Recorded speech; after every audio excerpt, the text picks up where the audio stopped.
नमस्कार दोस्तों, आप सभी लोगों का आपके अपने YouTube channel agriculture tricks by NK पे हार्दिक स्वागत करते हैं। तो जैसा कि आप लोगों को पता है कि अपन ने एक्सटेंशन एजुकेशन को लेकर अपन वीडियो डाल रहे थे, जिसके अंतर्गत फर्स्ट वीडियो अपन ने देखा था, जिसके अंतर्गत अपन ने क्या देखा कि जो एक्सटेंशन एजुकेशन है उसके कुछ टर्मिनोलॉजी की बात की, एजुकेशन की डेफिनेशन की बात की। उसके साथ ही जो आपका एक्सटेंशन एजुकेशन है वो कौन सी भाषा का शब्द है, उसके साथ ही उसका क्या मतलब होता है। तो अपन ने काफ़ी चीज़ें देख ली थी। आज उसी क्लास को अपन आगे करेंगे। चलिए अपन एक बार पहले पिछला रिवाइज कर लेते हैं, जिससे क्या होगा कि आपके जितनी भी चीज़ें पढ़ी थी अपन ने वो भी रिवाइज हो सके। तो आज का वीडियो ज़्यादा अपन लंबा नहीं करेंगे, लेकिन अपन कोशिश करेंगे कि कम टाइम के अंतर्गत अधिक से अधिक चीज़ें याद कर सके। तो चलिए बात करें कि अपन ने कल क्या पढ़ा कि एक्सटेंशन एजुकेशन, यानी कि जो पिछली क्लास थी उसके अंतर्गत पढ़ा अपन ने एक्सटेंशन एजुकेशन है वो लैटिन वर्ड है। कौन सी भाषा से लिया गया है एक्सटेंशन एजुकेशन?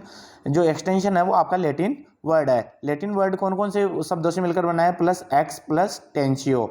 अगर बात करें एक्स का मतलब क्या था? बाहर, और टेंशियो का मतलब क्या था? फैलना। इसके अलावा मैंने आपने एजुकेशन की एक डेफिनेशन बताई थी कि कार्य करने की क्षमता जो किसी मनुष्य में, जो एटीट्यूड में जो वांछित परिवर्तन लाती है, उसे अपन क्या कहते हैं?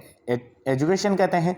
इसके साथ में ही अपन ने एक्सटेंशन एजुकेशन की बात की थी जेपी लिगेंस के अनुसार, जिसे कि अपन फादर ऑफ एक्सटेंशन एजुकेशन कहा जाता है।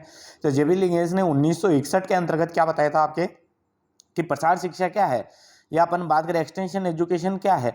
जिसके द्वारा ग्रामीण परिवेश में रहने वाले लोगों को बेहतर जीवन यापन के लिए कलाएं सिखाई जाती है, वह बेहतर तरीके से वो अपने खेत व घर के अंतर्गत समाज को संभाल सके। अपन ने एक चीज़ और पढ़ी थी, डॉक्टर जो आपके ओपी धामा थे, यानी कि जो साइंटिस्ट हुए आपके ओपी धामा जी ने, इन्होंने भी एक डेफिनेशन दी थी कि अपने को क्या करना है कि वह शिक्षा प्रणाली जिसके अंतर्गत सही ज्ञान देंगे, जिससे क्या होगा कि जो ग्रामीण लोग हैं उनको उन्नत क्रियाओं का सही ज्ञान होगा, उसके साथ ही जिसमें वह स्थानीय व परिस्थितियों के अनुसार सही डिसीजन ले सके। तो इतनी अपन ने बात कर ली थी। इसके अलावा कुछ अपन ने टर्मिनोलॉजी की बात की थी। फादर ऑफ एक्सटेंशन एजुकेशन किसे कहते हैं? जेपी लिगेंस को कहा जाता है। एक्सटेंशन एजुकेशन जो एक्सटेंशन शब्द है वो सबसे पहले यूज़ किसने किया था? जेम्स स्टुअर्ट ने किया था, 1868 में इंग्लैंड के अंतर्गत किया था। इसके अलावा फर्स्ट टाइम जो शिक्षा प्रसार का प्रयोग किया गया था वो यूएसए के अंतर्गत किया गया था। बाकी अगर आप लोग फर्स्ट टाइम इस वीडियो पे आए हो तो पहले वाला वीडियो जरूर देखें, क्योंकि उसी सीरीज को अपन कंटिन्यू करते हैं। चलिए आज का टॉपिक रहने वाला है, वो रहने वाला है शिक्षा प्रसार को लेकर कि कौन कौन सी एजुकेशन वगैरह होती है। तो अपने पास में कल पढ़ा था कि जो एक्सटेंशन एजुकेशन है वो कौन सी आपकी नॉन फॉर्मल है ना? नॉन फॉर्मल है, ये काफ़ी बार पूछा जाता है। अब बात करें कि ज़्यादातर आपके तीन प्रकार के होते हैं, फॉर्मल, इनफॉर्मल और नॉन फॉर्मल। तो नॉन फॉर्मल डायरेक्टली आपके एक्सटेंशन एजुकेशन के अंतर्गत डायरेक्टली शब्द वो दिया जाएगा, वो पूछा जाएगा। बाकी ज़्यादातर जो डिफ्रेंशिएट पूछा जाता है वो आपके औपचारिक और अनौपचारिक से अंतर्गत पूछा जाता है। तो अपन इसको बात करते हैं कि शिक्षा के प्रकार हैं, कौन कौन से प्रकार हैं? फॉर्मल और इनफॉर्मल। बात करें कि फॉर्मल एजुकेशन किसे कहते हैं, तो फॉर्मल एजुकेशन मैंने कल भी आपको समझाया था, यानी कि पिछला जो वीडियो था उसमें भी समझाया था कि ऐसी शिक्षा होती है जिसको एक पर्टिकुलर एरिया के अंतर्गत किया जाता है, कोई इंस्टीट्यूट के अंतर्गत सीखा जाता है, उसका क्षेत्र होता है वो सीमित होता है, विद्यार्थी शिक्षक के पास में आते हैं, है ना। लेकिन जो इनफॉर्मल था या एक्सटेंशन एजुकेशन था उसमें ऐसा नहीं था, उसमें उसका विपरीत था सब कुछ। तो यही चीज़ आपको इनफॉर्मल के अंतर्गत देखने को मिलेगा। तो चलिए अपन पढ़ते हैं। आपके सामने पहला डिफरेंस क्या दिया गया है? स्कूल, महाविद्यालय एवं कोचिंग संस्थाओं में निश्चित पाठ्यक्रमों के आधार पर दी जाने वाली शिक्षा। कि वैसा फॉर्मल एजुकेशन क्या है, जिसके अंतर्गत क्या होगी, आपके स्कूल या महाविद्यालय यानी कि कॉलेज वगैरह हो गया, कोचिंग वगैरह हो गई, उनके अंतर्गत निश्चित पाठ्यक्रम के आधार पर दी जाने वाली शिक्षा। इसके अंतर्गत क्या होता है? एक निश्चित पाठ्यक्रम होता है। जैसे कि आप स्कूल में गए, स्कूल के अंतर्गत अगर आप 11वीं क्लास के अंतर्गत जा रहे हो तो अगर आपने साइंस ले ली तो साइंस की सब्जेक्टें पढ़ाई जाएंगी, अगर आर्ट्स ले ली तो आर्ट्स की सब्जेक्टें पढ़ाई जाएंगी, कॉमर्स ले ली कॉमर्स की सब्जेक्टें पढ़ाई जाएंगी। तो वहाँ पे क्या होता है कि आपका पाठ्यक्रम निश्चित होता है ना। लेकिन अगर अपन बात करें इसी इनफॉर्मल की, या फिर बात करें कि अनौपचारिक शिक्षा की, ये क्या होती है? स्कूल के बाहर होती है, यानी कि स्कूल के अंदर नहीं दी जाती है शिक्षा। ये शिक्षा कहाँ होती है? स्कूल से बाहर होती है, जिसका कोई पाठ्यक्रम नहीं होता, मतलब कि इसका कोई सिलेबस वगैरह कुछ भी नहीं होता।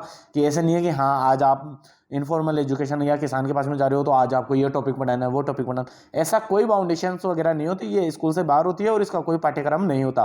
तो ये क्या है कि थ्योरेटिकल एग्जाम वगैरह देते हो तो उसके अंतर्गत ये डिफरेंस पूछ लिए जाते हैं। चलिए बात करें नेक्स्ट क्वेश्चन की, इसे संस्थागत शिक्षा भी कहते हैं। तो ये मैंने पहले बता दिया कि इंस्टीट्यूट जो आपका कौन सा इंस्टीट्यूशनल एजुकेशन भी कहते हैं ना, इसको ध्यान रखना, इंस्टीट्यूशनल एजुकेशन भी कहा जाता है। अगर मैं बात करूँ कि इसे प्रसार शिक्षा भी कहा जाता है, इसे क्या कहते हैं, जो आपका एक्सटेंशन एजुकेशन कहा जाता है। अनौपचारिक को क्या कहा जाता है, आपके एक्सटेंशन एजुकेशन भी कहा जाता है। इसका क्षेत्र सीमित होता है। अब मैंने बोला कि हर चीज़ का एक पाठ्यक्रम सीमित होता है। अगर जैसे सपोज करो आप 11th क्लास में गए, तो 11th क्लास का आपका पाठ्यक्रम क्या है, सीमित है। अगर आप किसी जॉब की तैयारी कर रहे हो तो उसका पाठ्यक्रम क्या है, सीमित है। लेकिन इनफॉर्मल जिसे अपन अनौपचारिक बोलते हैं, आपके एक्सटेंशन एजुकेशन के अंतर्गत सीमित थोड़ी है, कुछ भी है। जैसे कि आज आप फील्ड के अंतर्गत ये आज आपने सोविंग के बारे में सीखा तो सोविंग सीख सकते हो। कल आपने कोई इंप्लीमेंट देख लिया, इंप्लीमेंट के बारे में सीखा। अब बात करें कि सीड ड्रिल के बारे में देखा आपने कि सीड ड्रिल के द्वारा तो भाई अपन अलग अलग बीजों को एक ही मशीन के द्वारा बो सकते हैं, कम टाइम में बुआई कर सकते हैं। इसके अलावा बात करें कि इसके द्वारा क्या होगी, स्पेसिंग अच्छी एकदम पर्टिकुलर जितनी स्पेसिंग रखनी है वो रखी जा सकती है। तो काफ़ी बेनिफिट्स वगैरह होते हैं। तो ये क्या हो कि कभी भी सीख सकते हैं ना, तो कोई सीमित नहीं है। इसके अलावा बात करें फिर आप अगर थोड़े बूढ़े हो गए, फिर उसके बाद में अगर कोई और बातें बताई जा रही है या कोई प्रदर्शनी करी जा रही है, तो वहाँ पर भी तो आपको सीखने को मिल रहा है। जैसे कंपनी वाले ट्रायल वगैरह लगाते हैं, तो वहाँ पर क्या करते हैं, पूरे फार्मर्सों को इकट्ठा करते हैं और बताते हैं। तो उसके अंतर्गत लगभग कितने एज के आदमी आते हैं, लगभग आपके आते हैं 40 से लेकर 70 साल के आदमी आपको वहाँ पर देखने को मिलते हैं। तो ऐसे क्या होता है कि वो सीमित नहीं है, इसका कोई क्षेत्र सीमित नहीं होता, कभी भी सीखा जा सकता है। और कितना भी सीखते रहो, चाहे आप जन्म से लेकर मृत्यु तक आप इन चीज़ों को सीखते ही रहते हो। तो आई होप आप लोगों को ये समझ में आया होगा। चलिए अब बात करें और क्या डिफरेंस होते हैं अपने, कि जो आपकी औपचारिक होती है, फॉर्मल एजुकेशन होती है, इसका कार्यक्रम सरकार या विभाग के रुचि के अनुसार होता है। ये काफ़ी इंपॉर्टेंट क्वेश्चन बनता है आपका कि अब फॉर्मल एजुकेशन होती है ना, उसके अंतर्गत क्या होता है कि जो कार्यक्रम होता है ना या कोई पाठ्यक्रम वगैरह जो होता है ना, वो क्या होता है कि सरकार व विभाग के रुचि के आधार पर क्या तय किया जाता है। ऐसा नहीं है कि अगर 11th क्लास ने आपने साइंस ले ली और आपकी तो रुचि ही नहीं है साइंस के अंतर्गत, तो ऐसे थोड़ी होगा। वो तो आपके सरकार ने है, विभाग ने है, वो अगर पहले से ही सिलेबस अगर डिसाइड कर रखा है तो वही आपको पढ़ना पड़ेगा। तो फॉर्मल एजुकेशन में क्या होता है कि जो आपके विभाग के द्वारा पहले से ही तय है वही पाठ्यक्रम चलता है। लेकिन आप क्या कर सकते हो, इनफॉर्मल एजुकेशन कैसी होती है, अगर आपकी रुचि है तो आपकी रुचि के अनुसार ही सिखाया जाता है। जैसे कि आप सपोज करो कि खेत के अंतर्गत कोई पेस्टिसाइड के बारे में बताने के लिए आए हुए हैं, तो अगर आपको रुचि है तो ही आप तो उसको सीखोगे, नहीं तो आप क्या करोगे, उठ के चल लोगे, वहां पे क्यों टाइम अपना वेस्ट करोगे। तो वो क्या होता है कि आपकी रुचि के अनुसार होता है। अगर इसके अलावा अपन बात करेंगे, जैसे कि अब गर्मी के मौसम के अंतर्गत आपको पता ही होगा कि जैसे कि मूंगफली वगैरह की सोइंग होती है, तो अगर आप लोग अगर आप जाओगे तो वहाँ पे क्या होगा, खेतों के अंतर्गत जैसे कि आपके कोई किसान भाई है, उसने मूंगफली लगाई नहीं रखी, उसने तो बाजरा लगाया है, तो वो क्या करेगा कि वो अगर मूंगफली के बारे में बता रहे हैं कि हाँ उसके अंतर्गत जो निमेटोड वगैरह लगते हैं उसके लिए क्या कर सकते हो आप, ब्लैक रोड डिजीज लगती है उसके लिए क्या कर सकते हो, लेकिन आपने तो क्या किया, आपने तो मूंगफली लगाई ही नहीं। तो आप क्या कर सकते हो कि उसमें अगर रुचि नहीं है तो आप नहीं जा सकते, यानी कि आप नहीं जाओगे तो भी कोई दिक्कत नहीं है, आप आ सकते हो वहाँ से।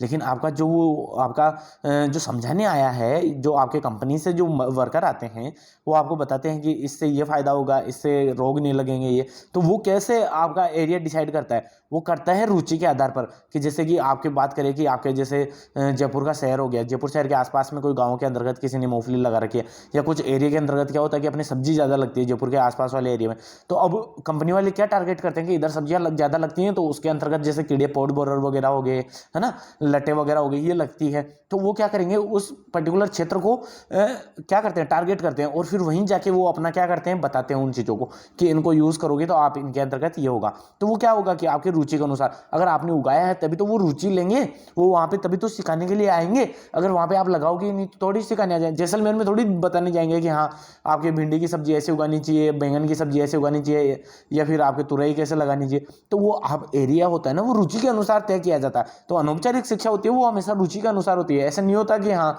कि अगले की इच्छा है या नहीं है आप वैसे भी पढ़ाते रहो, लेकिन इसके अंतर्गत आपकी रुचि नहीं देखी जाती। इसके अंतर्गत तो जो सरकार विभाग है वो जो एक बार सिलेबस निर्धारित करता है, तो चाहे आपकी रुचि हो चाहे ना हो, लेकिन आपको सीखना ही पड़ेगा। चलिए नेक्स्ट बात करें कि इसमें विद्यार्थी शिक्षक के पास जाता है। आपने देखा ही होगा स्कूल हो, कॉलेज हो, कोचिंग हो, वहाँ पे क्या होता है कि आपके जो विद्यार्थी वही तो स्कूल जाते हैं सीखने के लिए, एजुकेशन लेने के लिए। अपन नहीं तो जाते हैं, अगर स्कूल जाना हो तो स्कूल जाएंगे, कॉलेज जाना है कॉलेज जाएंगे, कोचिंग जाना है तो कोचिंग जाते हैं। तो इसमें टीचर कभी नहीं आता आपके पास में। लेकिन अगर बात करें इनफॉर्मल एजुकेशन की, इनफॉर्मल एजुकेशन के अंतर्गत जो अनौपचारिक शिक्षा है उसके अंतर्गत क्या है, शिक्षक सिखाने वाले के पास में आते हैं, यानी कि सीखने वाले के पास में आते हैं। कैसे, अगर आपके नहीं बताया अभी मैंने कि पेस्टिसाइड कंपनी वाला अगर कोई अपना कंपनी के बारे में बता रहा है, कुछ भी बता रहा है, कोई एजुकेशन दे रहा है, तो अगर एक बात बताओ, उसके अंतर्गत किसान जाता है क्या कि कंपनी के पास में कि आप मेरे को ये बताओ वो बताओ? नहीं, बल्कि आपके किसान के पास में कंपनी वाले आते हैं। तो एक बात बताओ, जो सीखने वाला है वो जा रहा है या सिखाने वाला जा रहा है? तो इसके अंतर्गत क्या होता है, सिखाने वाला जाता है सीखने वालों के पास में। यानी कि अगर बात करें कि शिक्षक ही खुद ही जाते हैं अपने विद्यार्थियों के पास में। चलिए नेक्स्ट अगर बात करें, इसमें सीखने वाले की आयु निर्धारित होती है। अगर बात करें कि अगर फॉर्मल एजुकेशन है तो आपके जैसे कि एग्जाम की अगर बात करें कि आयु कैसे निर्धारित हो सकती है, अपन कोई भी फॉर्म लगाते हैं तो उसके अंतर्गत आता है 18 से 40 साल। अगर बात करें 21 से 40 साल, तो ऐसे क्या होती है कि निर्धारित होती है। फॉर्मल एजुकेशन के अंतर्गत क्या होता है, सब कुछ निर्धारित होता है, यानी कि पर्टिकुलर होता है। लेकिन अगर अनौपचारिक शिक्षा की बात की जाए तो उसके अंतर्गत कोई ही शिक्षा की, ये अनौपचारिक शिक्षा होती है, उनको लेने के लिए कोई आयु की रिक्वायरमेंट नहीं होती कि इसमें सीखने वाले की आयु है, योग्यता का निर्धारण नहीं किया जाता। इसमें योग्यता भी नीचे होती है, लेकिन इसके अंतर्गत क्या होती है, योग्यता भी चाहिए होती है। अपन कोई भी एग्जाम देते हैं तो आपका 10th लेवल पे निकलती है तो अपन 10th लेवल पे भरते हैं, 12th लेवल पे आती है 12th लेवल पे भरते हैं, क्योंकि योग्यता भी देखी जाती है और इसके अंतर्गत उसी के अनुसार उसको क्या किया जाता है, सिखाया जाता है। अगर आपकी योग्यता है कि 12th पास कर ली, तो फिर आपको 10th क्लास में थोड़ी भेजा जाएगा, फिर आपको क्या किया जाएगा, कॉलेज में भेजा जाएगा, बीएससी करने के लिए, बीए करने के लिए, बीकॉम करने के लिए, है ना। तो ऐसे निर्धारित होती है, लेकिन इसमें कोई निर्धारित नहीं है, ना तो आयु ना योग्यता। अगर आप फेल भी हो फिर भी आपको अगर जैसे कोई चीज़ के बारे में सीखना है कि हाँ किसी ड्रिल का यूज़ कैसे किया जाता है, तो ना कोई आयु का एज है। अगर आप 20 साल के हो तो भी सीख सकते हो, 50 साल के हो तो भी सीख सकते हो, 70 साल के हो तो भी सीख सकते हो।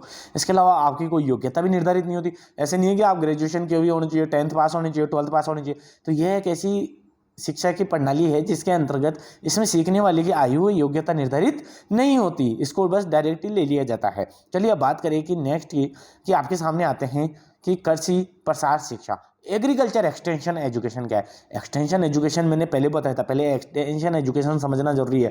एक्सटेंशन एजुकेशन में मैं क्या बताया था कि शिक्षा की वह प्रणाली जो अनौपचारिक रूप से ग्रहण की जाती है, जिसका कोई पाठ्यक्रम निश्चित नहीं होता, जिसका विस्तार स्कूल कॉलेज व किसानों तक खेतों में किया जाता है, जिससे ग्रामीण परिवेश में रहने वाले किसानों की जीवन व व्यवहार में वांछित बदलाव ला सके। तो वो क्या थी, आपकी एक्सटेंशन एजुकेशन थी। लेकिन अब इसके अंतर्गत कृषि और जुड़ गई है। क्या जुड़ गई है, आपकी एग्रीकल्चर जुड़ गया है। तो एग्रीकल्चर प्रसार शिक्षा क्या होती है, तो विभिन्न योजनाओं एवं कार्यक्रमों के माध्यम से नवीन व वैज्ञानिक एवं तकनीकी खोजों को किसानों तक पहुंचाना व उनके जीवन में वांछित परिवर्तन लाना आपके एग्रीकल्चर एक्सटेंशन एजुकेशन कहलाती है। तो आई होप आप लोगों को समझ में होगी। इसके अंतर्गत अपन क्या है, जीवन में जो आपके ग्रामीण परिवेश है या आपके व्यक्तित्व जीवन है, उसके अंतर्गत वांछित परिवर्तन तो लाना ही है। लेकिन एग्रीकल्चर के अंतर्गत अगर एग्रीकल्चर एक्सटेंशन एजुकेशन दे रहे हो आप, तो उसके अंतर्गत क्या करोगे, जो विभिन्न योजनाएं वगैरह होती है, जैसे कोई भी योजना वगैरह आ गई तो अपन क्या करते हैं, योजनाओं को अपन किसानों तक पहुंचाते हैं। इसके अलावा चाहे कोई कार्यक्रम के माध्यम से, जैसे कि अपन संगोष्ठी या फिर कोई भी मीटिंग वगैरह रखते हैं, उसके द्वारा अपन क्या करते हैं, उनको सिखाते ही तो हैं कि हाँ कि आपको ये चीज़ ऐसे यूज़ करनी चाहिए। अगर खरीफ के मौसम में के अंतर्गत अपने को ये फसल लगानी चाहिए, रबी के मौसम में ये फसल लगानी चाहिए, वीड कंट्रोल करने के लिए अपने को ये दवाई यूज़ करनी चाहिए, इंसेक्ट कंट्रोल के लिए अपने को ये दवाई यूज़ करनी चाहिए। इसके अलावा अपन बात करें कल्टीवेटर की, रोटोवेटर की, ये चीज़ें अपन कैसे यूज़ कर सकते हैं, नए नए इंप्लीमेंट आ रहे हैं, इनको कैसे यूज़ किया जाता है। तो ये चीज़ें अपन करते हैं किसके अंतर्गत, एग्रीकल्चर एक्सटेंशन एजुकेशन के अंतर्गत। यानी कि कृषि से संबंधित जितने भी नई नई इनोवेशन या नई नई योजनाएं वगैरह आती हैं, उनको किसान तक बताना, और ताकि उनके जीवन में वांछित परिवर्तन ला सके। तो इसे अपन क्या कहते हैं, एग्रीकल्चर एक्सटेंशन एजुकेशन कहा जाता है। तो आई होप आप लोगों को ये डेफिनेशन समझ में आई होगी। चलिए नेक्स्ट अपन बात करें कि प्रसार शिक्षा का उद्देश्य की जब बात की जाएगी कि मतलब कि अपन बात करें कि ऑब्जेक्टिव क्या है, इसका ऑब्जेक्टिव क्या होता है, एक्सटेंशन एजुकेशन का ऑब्जेक्टिव क्या है, लर्निंग बाय डूइंग, मतलब कि कार्य करके सिखाना। यानी कि अपन क्या करेंगे, पहले तो अपन करके दिखाएंगे ना किसी चीज़ को। अगर सपोज करो कि आपके पास में कोई भी अपने पास में रोटोवेटर है, या अपन बात करें कि जो आपका सीड ड्रिल है, तो सीड ड्रिल है, अगर एक तो आपको मशीन ही बता दे कि भैया ये मशीन है, इससे क्या होता है कि बीज की बुआई की जाती है, तो आप इतना ही बता रहे हो, और एक क्या कर रहे हो कि फील्ड में जा रहे हो, किसानों को इकट्ठा कर रहे हो, वहाँ पे इकट्ठा करके आप सीड ड्रिल के माध्यम से पहले आप छोटे बीजों की बुआई कर रहे हो, फिर बाद में बड़े बड़े बीजों की बुआई कर रहे हो, और किसानों को बता रहे हो आप कि देखो ऐसे तो इसकी बुआई की जाती है। इसके अलावा इसके अंतर्गत जो सांचे आते हैं उसको आप कैसे कंट्रोल कर सकते हो। अभी देखो बीज बड़े बीज वाले हैं, तो जैसे चने वगैरह डालने हुए तो बड़े बीज वाले आ गए, लेकिन बाजरा वगैरह डालना हो तो छोटे भी जागे, तो इसके अंतर्गत कैसे आप चेंज कर सकते हो कि जिससे कि आपके सोविंग भी अच्छे से हो सके और स्पेसिंग भी अच्छे से मेंटेन हो सके। तो अपन करके दिखाएंगे तो वो ज़्यादा सही रहेगा ना। तो प्रसार शिक्षा का क्या होता है उद्देश्य, मेन तो क्या होता है लर्निंग बाय डूइंग, मतलब कि कार्य करके सिखाना। आप कोई भी चीज़ है वो खुद करके दिखाओगे तब उससे अच्छे ज़्यादा सीखेंगे। अगर बात करें इस शब्द का प्रयोग प्रथम बार किसने किया था, तो वो जॉन डुवे था। जॉन डुवे ने आपके 1966 के अंतर्गत लर्निंग बाय डूइंग का शब्द का प्रयोग किया था। तो आई होप आप लोगों को समझ में आया होगा। अगर मैं दूसरे ऑब्जेक्ट की बात करूं, दूसरा ऑब्जेक्ट क्या आता है, ये दूसरा उद्देश्य क्या है एक्सटेंशन एजुकेशन का, कि उपयोगी व व्यवहारिक ज्ञान का प्रसार व विस्तार करना। यानी कि उपयोगी की अपन बात करेंगे क्या, कि जो अपने उपयोग में आने वाला हो, और व्यवहारिक ज्ञान का भी प्रसार करते हैं कि आपको ऐसे रहना चाहिए। इसमें सोशियोलॉजी से रिगार्डिंग चीज़ें भी सिखाई जाती है ना, काफ़ी व्यवहारिक ज्ञान भी दिया जाता है। तो ऐसे ही प्रसार को क्या करते हैं अपन, विस्तृत करते हैं, यानी कि ऐसी चीज़ों को अपन क्या करते हैं, प्रसारित करते हैं या बढ़ाते हैं। तो ये भी किसके अंतर्गत किसका ऑब्जेक्ट हो जाता है, आपका एक्सटेंशन एजुकेशन का ऑब्जेक्ट हो जाता है। बात करें ग्रामीण जनता का सर्वांगीण विकास, ये काफ़ी इंपॉर्टेंट और काफ़ी बार पूछा गया है कि जो ग्रामीण जनता होती है उसका सर्वांगीण विकास किसका ऑब्जेक्ट है, आपका एक्सटेंशन एजुकेशन का। इसका विशेष रूप से आपको ध्यान रखना है, और एक लर्निंग बाय डूइंग का विशेष रूप से आपको ध्यान रखना है। इसका शब्द काफ़ी बार पूछा गया है कि जॉन डुवे ने 1966 के अंतर्गत इस शब्द का प्रयोग किया था। तो चलिए अब नेक्स्ट स्लाइड की ओर बढ़ते हैं। उद्देश्य आपको समझ में आए होंगे। अब बात करते हैं सिद्धांत की बात करें तो सिद्धांत को अपन क्या कहते हैं, प्रिंसिपल्स की अपन बात करें। Principles of extension education. तो एक्सटेंशन एजुकेशन के प्रिंसिपल क्या हैं, तो अपन बात करें कि आपसी सहयोग की, मानसिक अवस्था में विचार एवं अनुभूति का आदान प्रदान करना। अगर अपन बात करें कि जो इंग्लिश मीडियम के विद्यार्थी हैं वो भी यहाँ पे से देख सकते हो, sharing of idea and feelings between person, यानी कि अगर कोई भी पर्सन है उसके पास में अपन अपने शेयरिंग करते हैं क्या, अपने आइडिया, जो अपने कोई भी चीज़ आइडिया वगैरह आ रहा है उसको अपन शेयर करते हैं, वो क्या होता है, आपका प्रसार शिक्षा का सिद्धांत होता है। लेकिन अपन बात करेंगे आपसी सहयोग की मानसिक अवस्था में विचारों का एवं अनुभवों का आदान प्रदान करना, मतलब कि आपके पास में कोई भी चीज़ करने का, कार्य करने की अगर अनुभव है, आपके पास में उस चीज़ की एबिलिटी है, तो आप क्या कर सकते हो, उसको दूसरे को बता सकते हो। तो यही सिद्धांत किसका होता है, आपका एक्सटेंशन एजुकेशन का, कि आप कोई भी चीज़ है उसको आप क्या करोगे, शेयर करोगे। अपने जो आइडिया वगैरह है, आपका जो नॉलेज वगैरह है, उसको क्या करोगे, अपनी फीलिंग्स को क्या करोगे, दूसरे पर्सन के साथ में शेयर करना ही क्या कहलाता है, आपके एक्सटेंशन एजुकेशन कहलाता है। चलिए इसके प्रिंसिपल्स की बात करूं मैं, पहला प्रिंसिपल आता है वो क्या आता है कि अभिरुचि एवं आवश्यकता का सिद्धांत। अभिरुचि एंड आवश्यकता का कैसे, कि प्रिंसिपल ऑफ इंटरेस्ट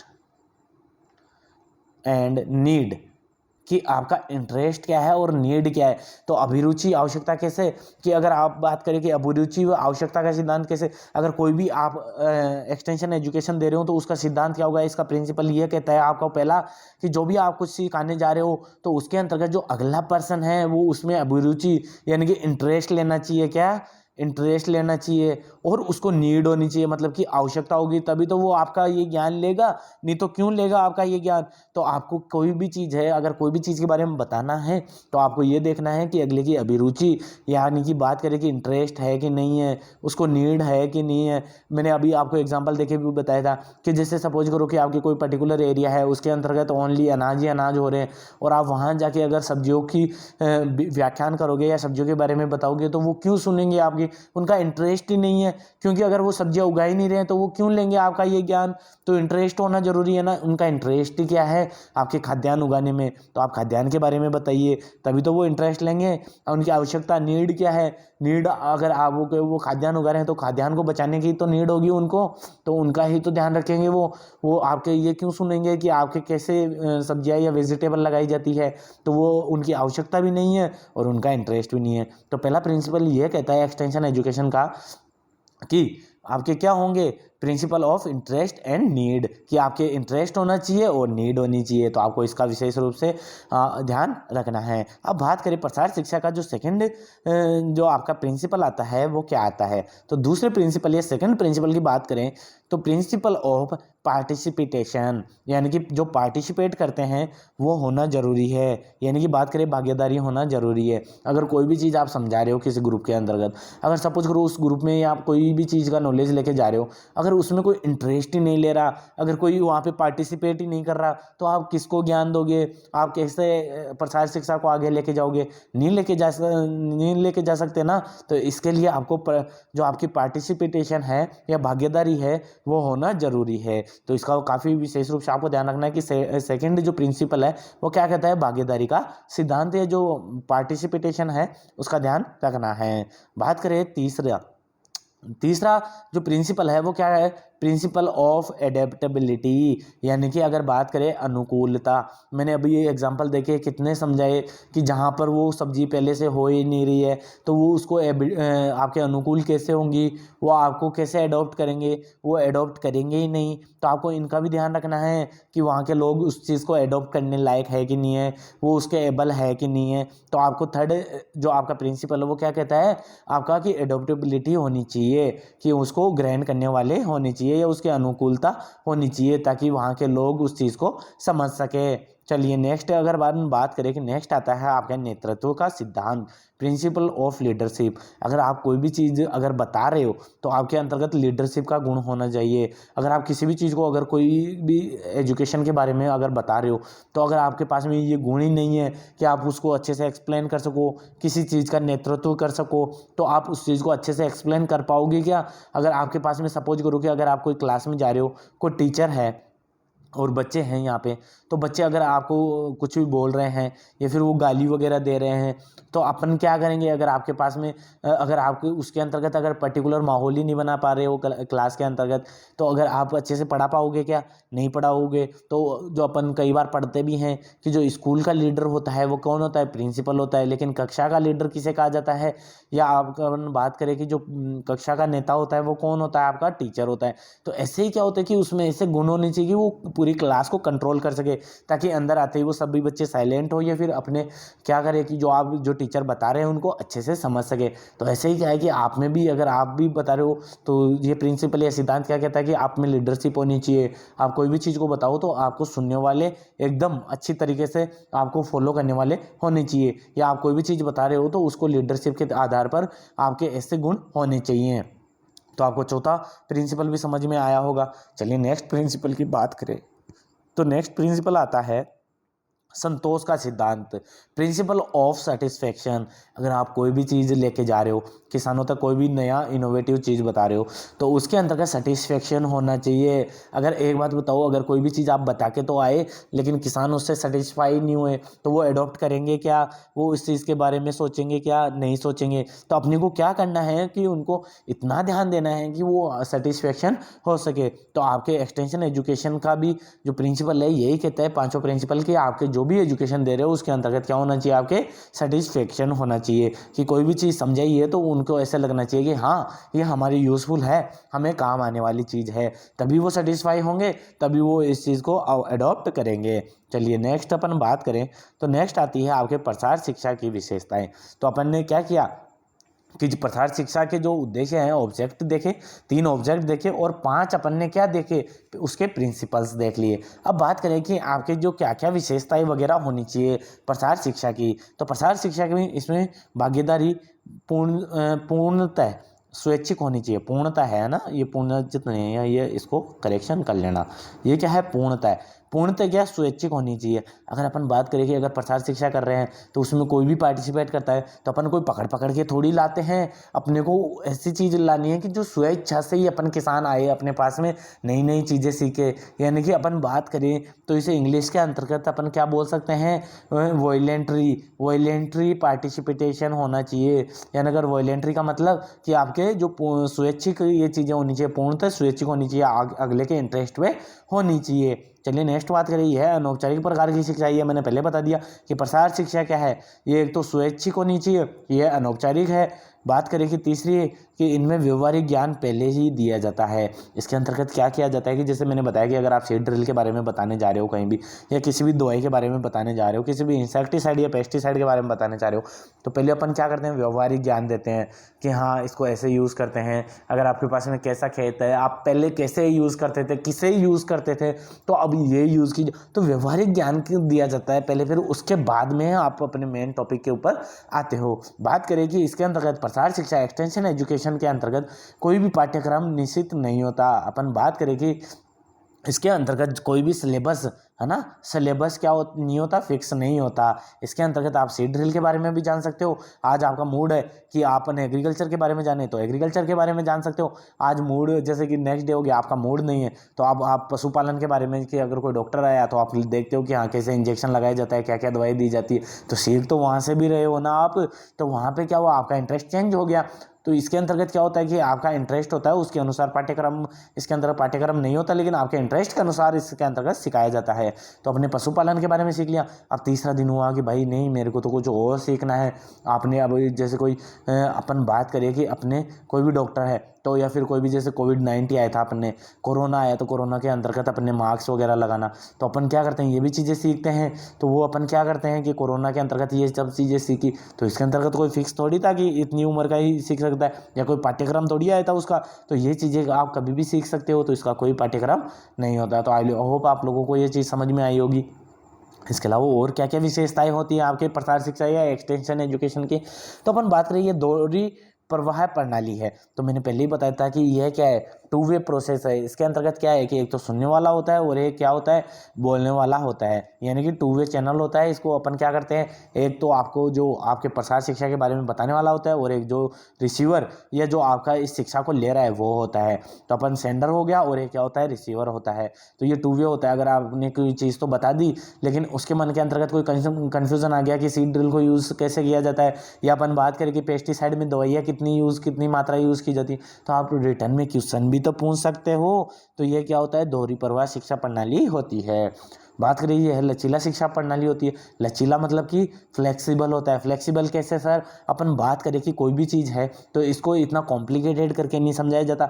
जैसे किसान को समझ में आता है ना, उसके अनुसार इसको क्या किया जाता है, मॉडिफाई करके समझाया जाता है। जैसे कि अपन बात करें कि हाँ कि आपको 1 फुट की दूरी के ऊपर सीड सोविंग करनी है, 1 फुट की दूरी के ऊपर सोविंग करनी है, लेकिन अब उनको समझ में नहीं आया किसान भाई को कि हाँ 1 फुट कितना होता है। तो आपने ऐसे आइडिया से बताया कि नहीं, इसके अंतर्गत एक बिंदाल, यानी कि अगर अपना हाथ रखेंगे, तो अगर एक हाथ 2 हाथ रखेंगे तो 1 फुट हो जाएगा लगभग। तो 2 हाथ रख के आप इतनी दूरी पर सोविंग कर सकते हो। तो अपन ने क्या किया, उसको परिवर्तित कर दिया, अपन ने उसको बताने का तरीका चेंज कर दिया। तो ऐसे ही अपन क्या करते हैं, ये लचीला होता है, और लचीला होने के साथ साथ ये लोगों की आवश्यकता के अनुसार परिवर्तनशील होता है। अपन बात करें कि अगर ऐसे समझ में नहीं आ रहा तो दूसरे तरीके से समझा दिया जाता है। तो ये क्या होता है, परिवर्तनशील भी होता है। इसके अलावा अपन और बात करें कि कोई भी किसान को अगर कोई मशीन के बारे में बताना है, तो अपन बता रहे हैं पहले कि हाँ कि ये मशीन होती है, इससे ऐसे बुआई की जाती है और ऐसे ऐसे होता है। लेकिन अगर किसान बोल दे कि हाँ चलो ठीक है, ये ऐसे ऐसे तो हो रहा है, लेकिन मेरा फ़ायदा क्या है, तो अपन उस चीज़ को और कैसे परिवर्तित करके समझा सकते हैं। अपन बात करें कि उसको अपन क्या करेंगे, किसान को बताएंगे कि अगर आप एक ट्रैक्टर लाते हो, तो ट्रैक्टर अगर अपन 15 से 20 साल तक कोई दिक्कत नहीं आती उसके अंतर्गत। अगर सीड ड्रिल मशीन लाते हो, 15 से 20 साल तक आपको देखने की ज़रूरत नहीं है। इसके साथ ही आपके टाइम की बचत होगी, आपके जो वर्कर वगैरह लगते हैं, या फिर जो अपने खेतों के अंतर्गत जो मजदूर वगैरह लगते हैं, उनकी कॉस्ट कम हो जाएगी। अपन इसके अलावा अपन क्या कर सकते हैं, कम टाइम के अंतर्गत ही अधिक सीड सोविंग कर सकते हैं। अलग अलग बीजों के लिए अपन अलग अलग ये इसके अंदर सीड ड्रिल अलग अलग नहीं लानी पड़ती, एक ही सीड ड्रिल से काम चल जाता है। तो ये चीज़ें बताते हैं, तो वो क्या करता है, इन चीज़ों को अडॉप्ट करता है। तो अपन क्या करते हैं कि जैसे अगले को समझ में आए उसी अनुसार अपन क्या करते हैं, तो अपन परिवर्तित कर सकते हैं। बात करिए आजीवन चलने वाली शिक्षा है, ये तो मैंने आपको पहले बता दिया कि है क्या है, कि आजीवन चलने वाली शिक्षाएं होती है। तो आई होप आप लोगों को आज का वीडियो पसंद आया होगा। तो आज का वीडियो यहीं कंप्लीट होता है। अब नेक्स्ट वीडियो के अंतर्गत अपन बात करेंगे जो आपके टीचिंग मेथड की। तो टीचिंग मेथड्स कौन कौन से होते हैं, कैसे कैसे होते हैं, जो आपके टीचिंग मेथड्स के अंतर्गत भी अपन बात करेंगे कि जो आपके जैसे ऑडियो विजुअल वगैरह हो गए, जितने भी प्रोजेक्टेड नॉन प्रोजेक्टेड जितने भी आएंगे अपन सबकी बात करने वाले हैं। अगर वीडियो पसंद आए तो ज़्यादा से ज़्यादा लाइक करें और शेयर करना ना भूलिए। थैंक यू फ्रेंड्स, मिलते हैं नेक्स्ट वीडियो में नेक्स्ट अपडेट के साथ।